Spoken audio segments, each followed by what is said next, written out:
almost done here. Okay. Don't mean to interrupt your word processing. I'm just practicing typing on my eMate 300 here. Oh, who's this? Brent. Hello. Hey. Guys, it's Brent from Adafruit. Hello. I mean, we know what Adafruit is, but what is Adafruit? So Adafruit is an educational electronics company, but it's also used for makers and hackers and artists and people who just want to build things in general and build things really quickly. We use Adafruit a lot for early prototyping.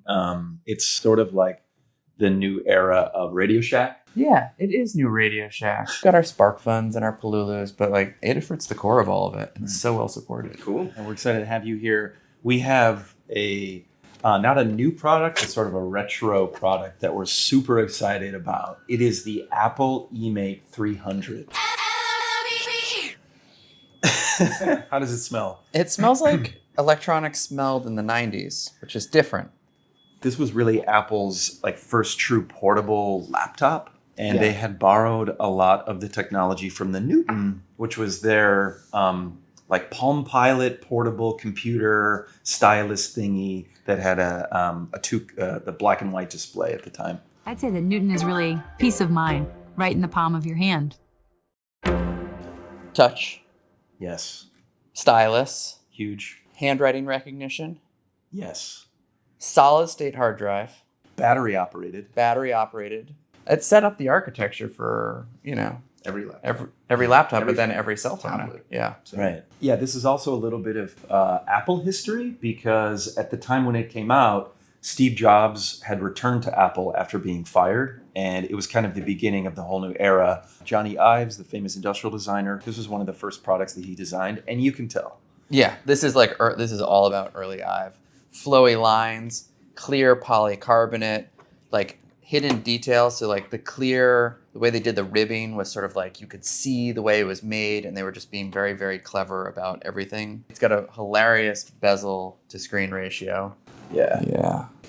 It kind of has this bump towards the back, I was noticing. Right. So like if you drop it facing downwards, it's going to like hit this bump and it's going to kind of stabilize itself before it cracks the LCD. Quick features of this that we should just like illustrate. It has a backlight. When you push the backlight button, it makes different noises. It's like randomized. It's just random. I think that's important. There's the little port here, and behind it is an infrared receiver and emitter. And then the idea is this would point at and connect to another eMate, and you could, holding down buttons on each computer, send and exchange files. That is really the early precursor to Bonjour, which they renamed Rendezvous, which they renamed to AirDrop. Wi-Fi wasn't really much of a thing at this time. It wasn't. You needed an Ethernet port. So. Yeah. You had the PCMCIA slot here, which was a giant slot for things like what? Like Wi-Fi cards, It could probably fit Bluetooth, like an Ethernet card or a serial port. Ethernet. Yeah, the Ethernet one like stuck out like a big chunk on the side, I remember. Right, it was this huge thing that went in. So if you hit the extras button, there's this little tray that pops up, and it kind of has this idea of apps, right? I mean, you compare it to the current iPhone. There's the calculator, there's the time zones, there's the clock app. And I think that whole notion from kind of an interface standpoint was pretty new. Should we unplug it and open it? Yeah. Yeah. Okay. Go. Big reveal. Wow. Oh, it's what you could see through the thing before. So Right. this is like one of the early ARM processor. It's 25 megahertz, right? Right. One interesting bit about this is it feels very much like first generation hardware from a mechanical standpoint. Why? You've got two totally different kinds of screws holding down the PCB, and there's a lot of them, and I'm not certain, like, it doesn't appear to have been like that past where someone goes like, oh, we don't need that. Instead, it was sort of like, let's build this thing and let's ship it. You also have a really interesting thing going on over here from the hardware point. This one and this one match, and then this one Oh, and right. that one match. Oh, they're so shifted, yeah. They're shifted, so if you want to put a different part on, Huh. So like when you need to do a different model, you don't need to change out the entire motherboard. You just use one motherboard, and then you have, you just switch the chips around. There's also two slider, sliding potentiometers here, used for the screen contrast and the volume, right? Yeah. These are nice. I like those. I like those physical. I like how thin they interfaces. are too. You know what you don't find in an iPhone is an inductor this size. True. What's that doing? It's for the charging circuitry. So Oh, it's actually wow. right above where the charger is. And then this is our amazing So yeah, this is blaster. the part I was and interested receiver. in. So this is the IR. It's actually shielded. Right. And then you have your transmitter are these two. And then the receiver is over here. So it actually has two transmitters. Cool. Can we talk a little bit about the housing of this thing? So the backside of this is gorgeous. They did all of this ribbing work here. So like we put ribs inside products all the time to make them sturdier. But here, Johnny and I have decided that wouldn't it be cool to use the ribs as something that not only makes this thing pretty indestructible, but like really cool looking and ready for a Batman movie on the outside. Access allowed.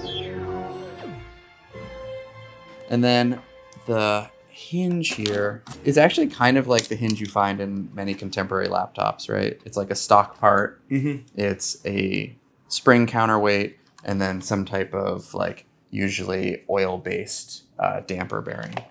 Should we take the screen part up? Let's do it. All right.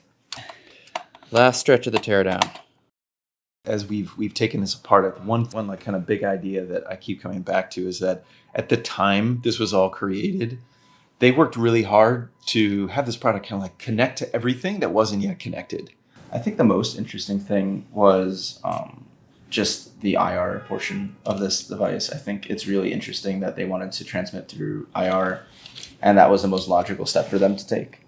And instead of using like a radio frequency or something, it's just an interesting step to take, in my opinion. By the way, from a power standpoint, these what look like 4 AA's are powering the entire thing. They're actually 1.2 volt nickel metal hydride, but this is providing around the same wattage as you get in the battery in your phone.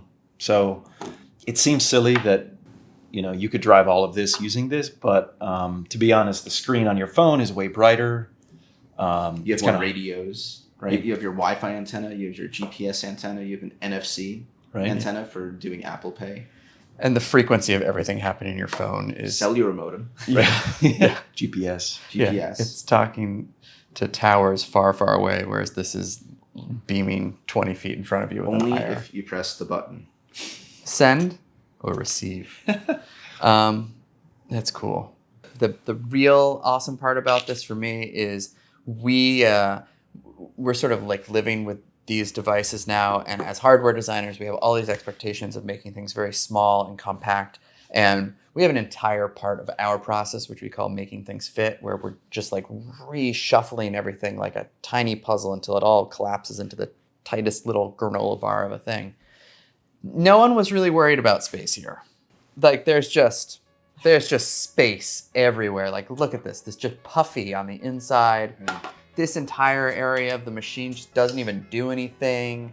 But you can tell they did spend a lot of time, perfecting the look of the plastic and the color and the surface finish, and the whole look. I love this thing. All right, well, Brent, thanks so much for joining us. This was an amazing teardown. We got to learn a ton about some retro tech, and thanks. Yeah, thanks for having me. Bye. Leave comments down below. Tell us what you want us to tear down next. Ask any questions you have about the eMate. We're going to have it laying on this table for another 15 minutes, but I think Ted wants to put it on like a big piece of plywood. Yeah. To celebrate this teardown because it's so beautiful. It's a cool product. So yeah, if you have any questions, we can like pick it up and answer questions to the best of our 2019 abilities.